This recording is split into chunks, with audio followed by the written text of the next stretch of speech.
Yeah, you could. I could go pump up the boat and get you out there. How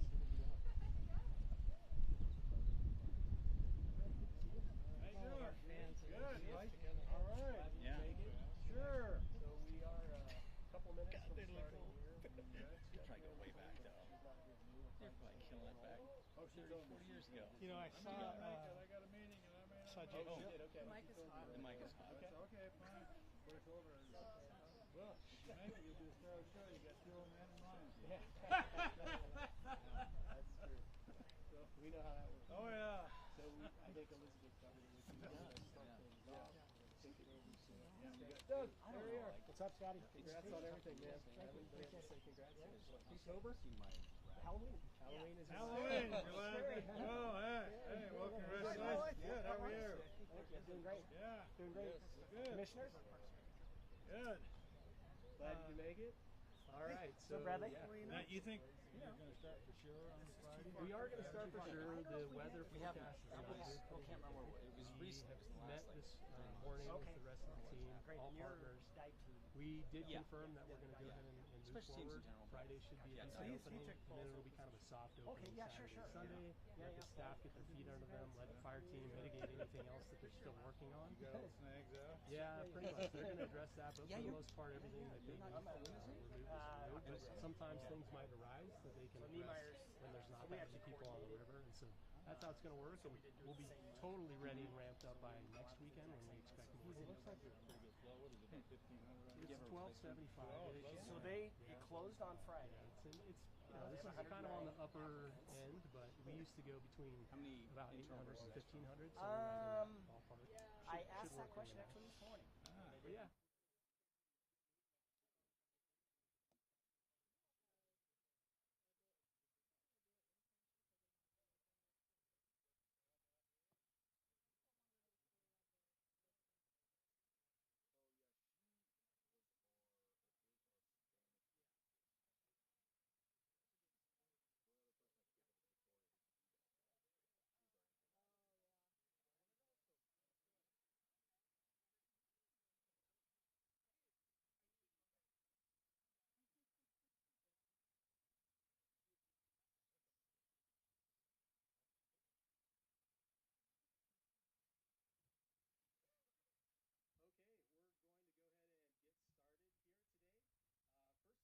First off, welcome. My name is Scott Coburg, and I am the Director of Ada County Parks and Waterways. We're here in beautiful Barber Park, which is an Ada County park. We have the Board of Ada County Commissioners just behind me that will speak momentarily. Commissioner Rod Beck, Commissioner Tom Daly, and Commissioner Ryan Davidson. Also thankful to have our other Boise River Float the Boise partners here today. From Boise Fire, we have Boise Fire Chief Walker, who will speak shortly, Boise Fire Assistant Chief Brad Bolin, and also my counterpart with Boise City Parks and Recreation, Doug Holloway, who is a short timer now, close to retirement. Really happy to have all the support here from the partners today. As many of you know, summer sort of officially starts in this valley when the float season is underway, so we're extremely excited to announce that the official first day of the season will be this Friday, June 20th, which also happens to be the summer solstice and the first official day of summer regionally anyway. So really excited to kick things off here. We have taken a lot of steps and measures throughout the past several months with our Float the Boise partnership and other local, state, and federal agencies, including water managers, to really make sure conditions are appropriate to announce an official opening day. What that really means is that this 6-mile reach of the Boise River is 64 miles from Lucky Peak to the confluence at the Snake River, but there's a designated 6 miles that is sort of the official floater segment. And you start here at Ada County's Barber Park, you take out at Ann Morrison Park, a Boise City Park and Recreation facility, and there's a lot of energy and effort taken by community partners and Boise Fire specifically to sort of prepare the river for the volume of floaters that we're going to see. So on Friday, beginning Friday and continuing every day therefore throughout the course of the season to Labor Day, there will be shuttle services operating between Ann Morrison and Barber Park. There will be rentals available. A snack shack concession will be available. There will be limited parking at times in Barber Park, so there's fee parking for $7. And we hope to have a smooth, friendly, fun season. Everybody that works hard on this season really hopefully deserves a little pat on the back from the community, and we try our best to make sure you have an enjoyable and a safe float on the Boise River this summer. So in terms of safety, I'm going to go ahead and turn it over to our men with the plan to discuss what's been done and what measures have been taken from Boise Fire. I'm going to turn it over to Boise Fire Chief Walker and Assistant Chief Bowen. Gentlemen. Thank you. Well, good afternoon. My name is Brad Bolin, Assistant Fire Chief of Emergency Services for the Boise Fire Department. The start of the float season is something that the community looks forward to every summer. We are proud to work closely with our partners to mitigate the river and remove as many known hazards as possible. However, it is important to acknowledge that the Boise River is a wild, natural waterway, and it can never be considered completely safe. We urge everyone to wear a life jacket, stay alert, and make smart choices while out on the river. With that, I'd like to introduce our Division Chief of Special Operations, Mike Walker, who's going to give you an update on our mitigation efforts and some safety tips. Chief Walker. Hello. We with the Boise Fire Department and really all of our partners recognize that floating the river can be a lot of fun, a great way to cool off on a hot summer day, but we also know it can be dangerous too, and we want to make it as safe as possible for those of you that are going to float. I've got some recommendations that we want to give you, and we really want you to take these to heart because these could actually save your lives. The first is wear a life jacket.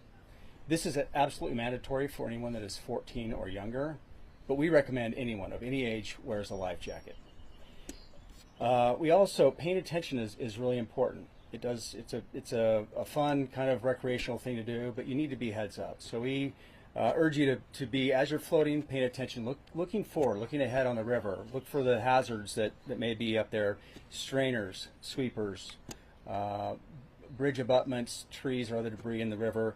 And when you see those, we want you to start taking action early. Start paddling to get out of the way, because it's really difficult to maneuver an inner tube or a raft that does not have paddles. So you got to act quick. We also strongly recommend do not tie your tubes or rafts together. This just makes it even more difficult to navigate. And if you do encounter one of those hazards, it really increases your chances of being wrapped around that obstacle or even trapped inside of it. Wear proper water shoes. There's a lot of sharp objects, sharp rocks, not just on the river bed, but also on the river bank. If you do have an emergency, call 911, and this is part of paying attention. Know your location. The sooner we can get to you, the sooner we can help. So look for landmarks that will help us identify where you're at. Bridges are a great one. They're labeled, pretty easy to see. We can also look for maybe high-profile buildings such as the Boise State Stadium or maybe parks, things like that. If you do see our rescue boat or our jet skis out on the river doing a response, clear out of the way as soon as possible. This just makes it quicker for us to respond and safer for us and for you. Do not float intoxicated. I think this is obvious, but that decreases your ability to take care of yourself and make safety your own responsibility. I'm going to repeat it one more time because it's so important. Wear a life jacket. Even the most experienced swimmers and strong swimmers can be overwhelmed because the river is so powerful. So, and one more thing, I'd like to urge everyone to check out floattheboise.org, that webpage. Prior to your outing, review the safety tips, but also you can find a map on that website that shows the location of all the hazards that we know of, and we update that on a regular basis so you can see what the most current situation of the river is. So, have fun, but be safe. Thank you. I'd like to offer the podium to Chairman of the Board of Commissioners, Rod Beck. Thank you. I would like to welcome all of our distinguished guests, and thank you, Deputy Chief Walker and Chief Holloway or Bolin. And like Doug, you're getting ready to retire here soon, and he's going to retire. What'd you say, on Halloween? Halloween, that's scary. He's getting ready to retire on Halloween, and he's been a good partner of ours for this river float. And I want to say at the outset that how many of you have floated the Boise River? Raise your hand if you have. Oh, look at there. I don't see anybody missing. Have you ever floated the Boise River? Oh, you haven't floated the Boise River. Okay. Well, there's one here. But I want to tell you, the float at the Boise River is an organic operation that was decided by the people of Ada County. It wasn't something that the government decided to do. It's just, I remember over 2 decades ago when I first arrived in Ada County, my wife and her family said, well, let's go float the river. And what? We came up here to float the river, and there was nothing but a little shack here right now. There was a dirt road coming in here, and there was a shack, and we got in the river and we floated it. And we have done the best we could over the years. Ada County has, in conjunction with our partners, the city of Boise, to make this a more convenient and more comfortable float for everyone. And that's why we rent. There's raft rentals you can rent. You can get a. When I first came up here, we had to drop off a car at Ann Morse and then another car up here because there was not a shuttle, and there wasn't any raft rentals either. I think they had a few tube rentals, but that was about it. So the point is, people here created this river float, and we've just done the best we could as a government to accommodate it and to make it safer and to make it more convenient for everybody. But for those of you who have enjoyed a Boise River float, you know that Scott's crew, and by the way, I want to thank the Boise Fire Department and Scott for, he didn't say it, but what they've just done is they've gone through, and they're going to go through again, and dug out all the snags, the trees that are falling over, anything dangerous that's in the river. You've removed those, haven't you? You're about to. In process. In the process, that's right. And that makes it safe, again. And I want to thank them for doing that. And Scott's crew here at Ada County Parks and Waterways, as well as our other partners, do a great job making sure it's easy to get here, get in, and get out. Safe. There's thousands of people who float the Boise River each year, and we all work to make sure it's a very positive experience. Is it perfect? No. This is a wild river behind us. And whenever you get more than 10 people doing something, you'll always encounter some logistical issues. You can minimize headaches by planning ahead, bringing water, packing a hat and sunscreen. I particularly have to pack the sunscreen, and checking out the website. And it's an app. It's a website and it's an app. We got an app, don't we? You can look at the app and you can see the parking spaces. You can see how many people are here. I mean, it's really good, helpful information. And that's a partnership that we developed with the Boise Fire Department. You run the app, don't you? The fire department does. We give this information every year, so this event stays positive, meaningful to visitors. If you're coming out for the first time or the 5th time, please do your part to be patient, kind to one another, and flexible. Remember, we consider it a gift to be able to live next to such a clean and beautiful river. Thank you. Commissioner Davidson.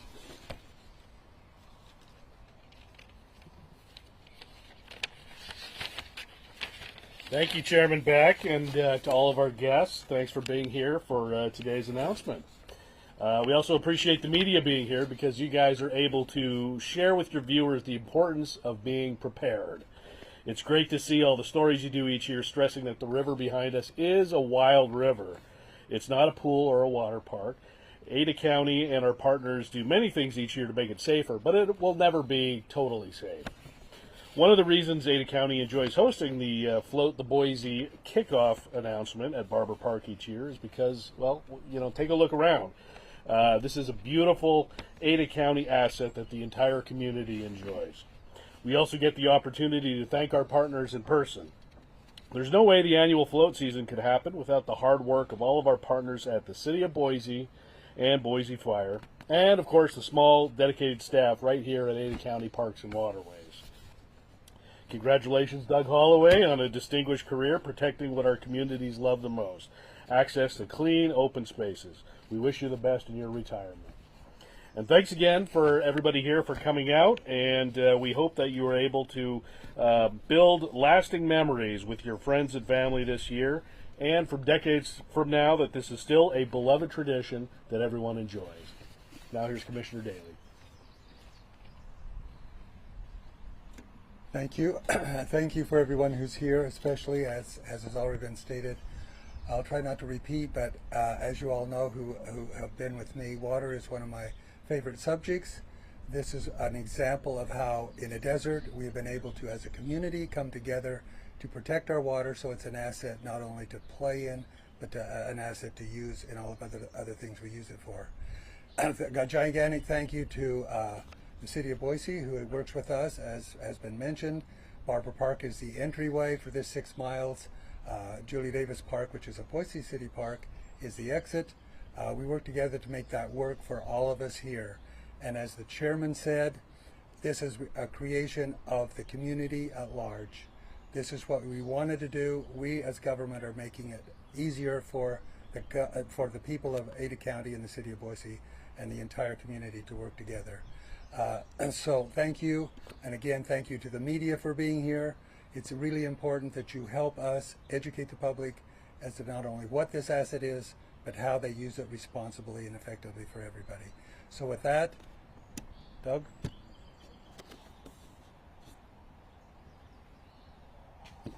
Thank you, Commissioners, Director Kohlberg, for hosting us again out here, and of course our public safety folks from our fire department and trying their best to make this as safe of a summer that we can possibly have. So I won't belay some of the things that our commissioners have talked about. And again, thank you, commissioners, for your kind words on retirement.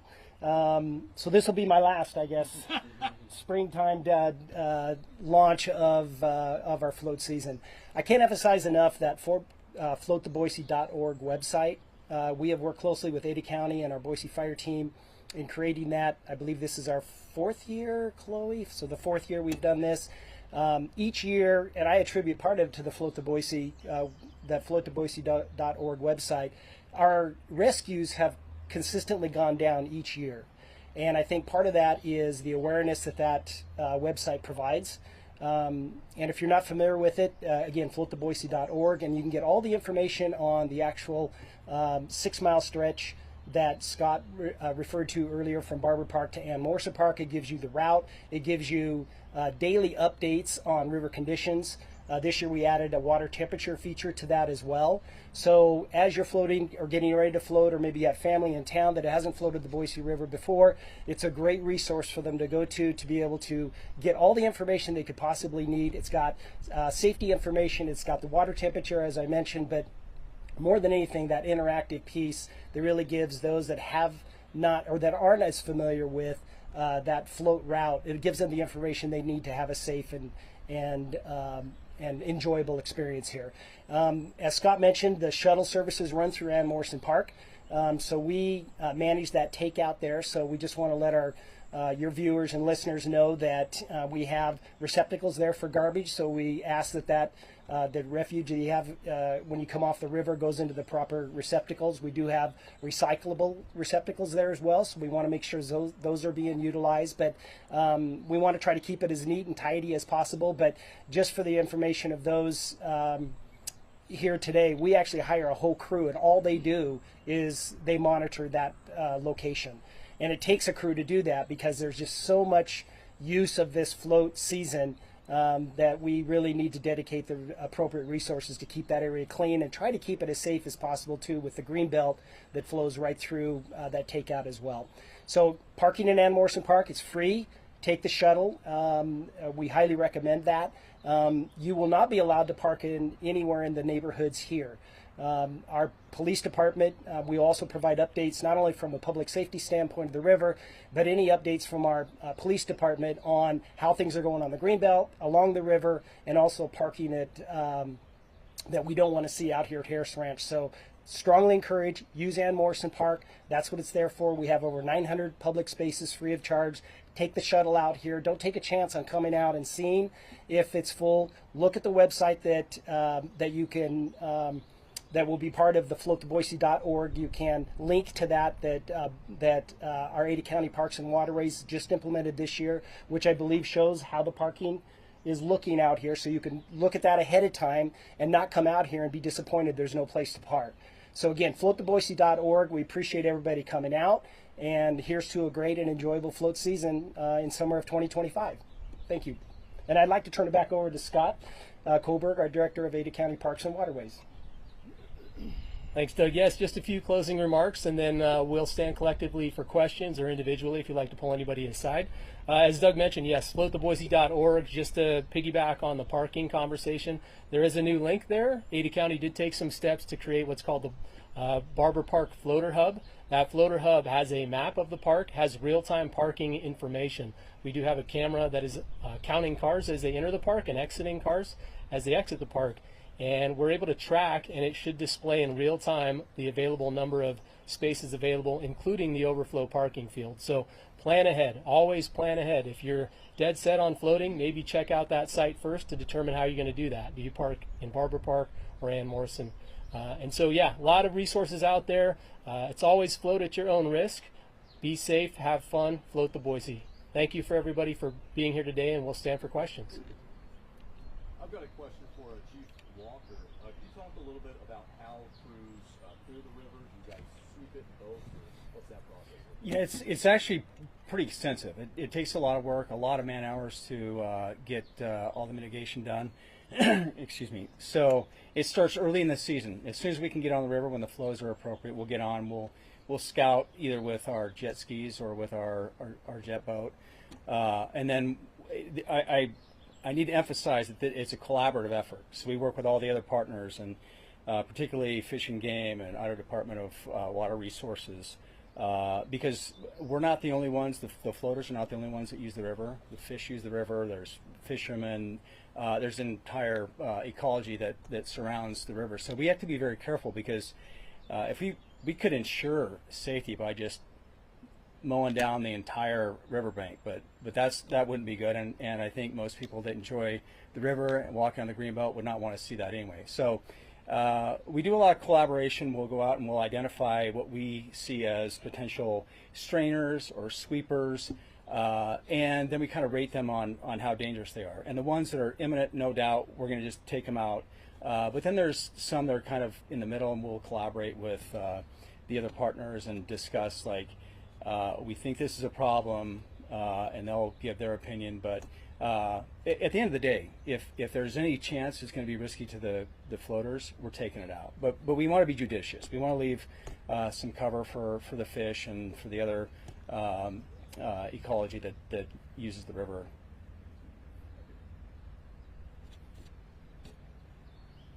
I had a question regarding a announcement that came out of City Council for Boise last week.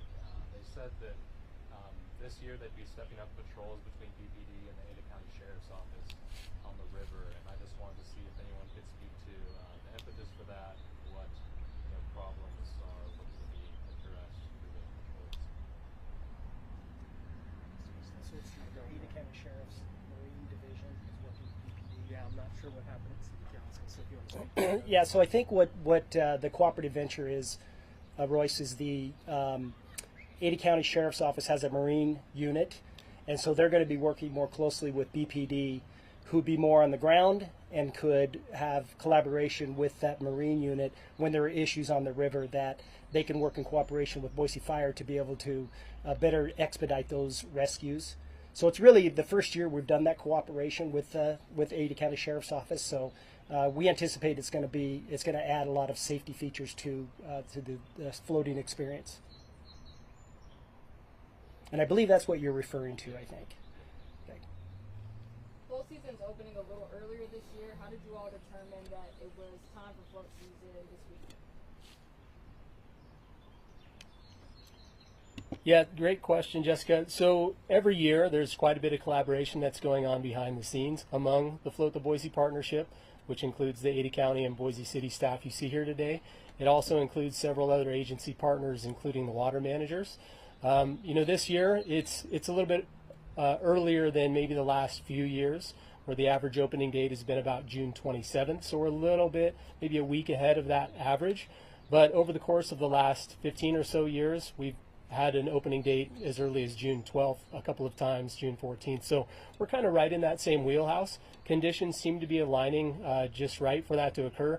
However, I will mention that this Saturday and Sunday, we are seeing a weather forecast that isn't extremely favorable to floating. It's going to be, according to the forecasts, in the 60s, maybe some unseasonably cooler weather and unsettled weather. Now, that's just for others that are intending to make a decision about floating, whether they choose to float on those days or not. What it will allow the teams to do that are involved in preparing for the float season is kind of get staff on their feet and trained up through the course of the weekend in preparation for the upcoming heat waves that we always intend to expect in triple digits as 4th of July approaches and we progress through the season. So we're right in the wheelhouse to answer your question as far as an opening date.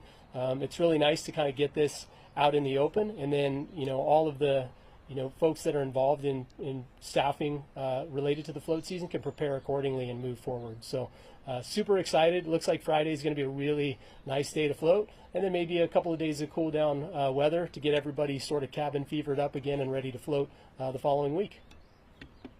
Thank you. Other questions?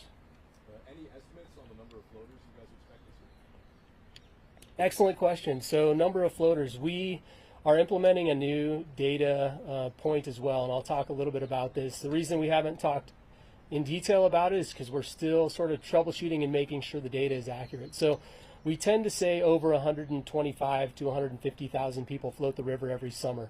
It's a really kind of a slippery number that we haven't been able to really tackle. Well, this year we have a camera on our fishing pier just downstream from the launch site here in Barber Park. That camera is tied to some analytic data that's able to kind of monitor the number of passings across a line that's in the river, a virtual line, not a real line. And we're going to calibrate that as the season gets underway and try to confirm that it's collecting appropriate data. And we hope to, by this, as the season progresses, to count the number of floaters daily and throughout the course of the season. You will see that button on the Barber Park Floater Hub. If you go to floattheboise.org and you find that Barber Park Floater Hub, it's all there. There's a button that says number of floaters entered the river today. It is live and counting now. We are just calibrating it, and if it's confirmed that it's all functioning how we intend it to function, we'll definitely publicize that a little bit more and have the accurate numbers for the season. Good question. Question for Chief Walker. How many rescues were there last year for those floating the river, and what was the reason? Was it because they didn't have life jackets on? Were they intoxicated? I'll do my best. I don't have the statistics off the top of my head. 41 rescues, which was, thank you, Scott. I had forgotten that number, which was a surprise, and we want to drill down into that data a little bit more because we feel like it's actually underrepresents what's actually happening, and there's reasons for that. This is all based off of calls that are created in dispatch.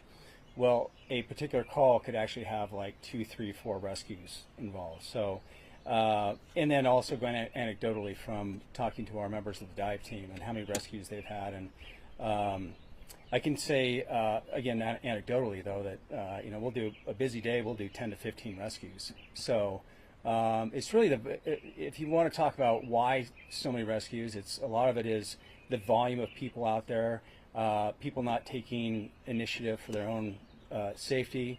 Intoxication is a factor. Really, that I think there needs to be a lot of responsibility by the individual, and they treat this as if it's the lazy river at Roaring Springs, right, where there's all kinds of safety nets. There's not here. This is a wild, dangerous river, and you need to be heads up. You need to pay attention, be aware, understand what the risks are. Visit floattheboise.org to understand those. And then there's people that just really poor decision making, like not wearing life jackets or bringing out children under the age of 14, like very, very young children, not putting them in life jackets. And then I mentioned all these things. I mentioned all those safety tips were developed because those were the situations we encountered. tying tubes together and rafts together is a terrible idea. So it's a combination of all those things. And I will say that we have done our best, and we spend a lot of time, but put a lot of energy.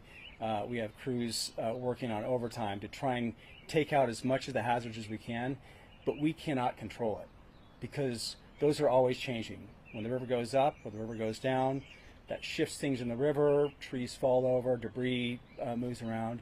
So it's an ongoing, constant process, and we are dedicated all summer long monitoring the river, being out on the river. Sometimes we'll staff the boat on overtime so we can actually have people out there ready to go when there's a large volume of people, just so we have a reduced response time. So it's a lot of work on our part to make that happen.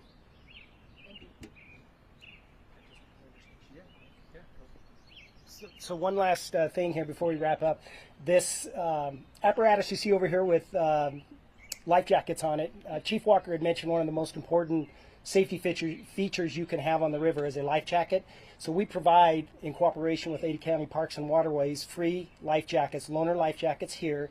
And then we have the same station down at Ann Morrison Park where you can deliver the loaner jacket back there, and then we bring them back up to here. So no excuse, as Chief Walker said, for not having a life jacket. They're here. If we see that there's a large number of these going out, we'll purchase more life jackets to put in the station. So we want to make sure everyone has that opportunity, and whether they could afford one or not afford one, we have them available. So just want to make sure we're aware of that. Please, Scott. I'd like to add one more thing. Thank you, Doug. Regarding life jackets. And I can't prove this statistically or anything, but anecdotally I would say that of all the fatalities that we've responded to over the years, had the person been wearing a life jacket, it would not have been a fatality. So I can't emphasize enough how important life jackets are. Thank you. I did have one quick follow-up regarding the Barber Park floater hub. I was just curious on the logistics for that. Is that all sort of automated sensors to get that data online? Is there a degree of manual entry? How does that sort of all come together? Yes, great question about the Barber Park Floater Hub. So primarily automated through a program called Camlytics. Camlytics is a software-driven program that allows for real-time data monitoring, so no physical entering of data at those points. However, we are, as mentioned, intending to calibrate that, specifically the floater count, because across a fixed line, as opposed to the vehicle parking cam, which we expect to be pretty accurate, the floater cam counting floaters, which is more kind of interesting information to know, how it affects the community, how it affects maybe commerce and tourism here. We are going to calibrate that, because if you get multiple sort of blobs of people on boats going across a line, you don't know the number of floaters. You may know the number of vessels or tubes that might be passing that line. So again, we're going to try to calibrate that, make sure that data is accurate. We don't want to be putting out data that is not helpful to us and to the community. But yes, the traffic data is automated. It is counting in real time currently for Barber Park and available parking. And that's the same with the river temperature?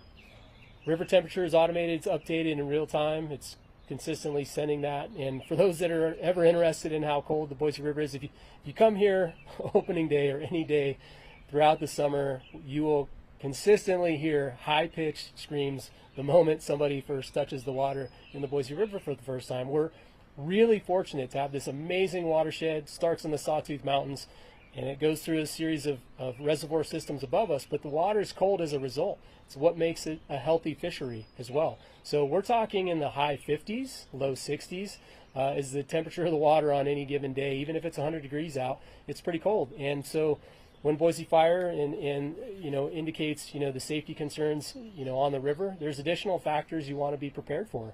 Dress appropriately for the weather. Make sure you do have proper gear. A life jacket actually, frankly, keeps you warmer in any conditions on the river. If you do have an unplanned swim, chances are not only are you safer with that unplanned swim with that life jacket on, you're actually going to warm up faster and less subject to potential hypothermia or any conditions like that. So all around, it's always a good idea to wear a life jacket. If there's no other questions, you're welcome to pull anybody aside here that you'd like to speak with, and of course you're welcome to get any B-roll or anything you need here in Barber Park. We appreciate you all showing up today. Thank you. Thank you. Thank you. Yeah. Thank you. Thank you. Yeah. Well, thanks, Scott. Yeah, we'll see you at the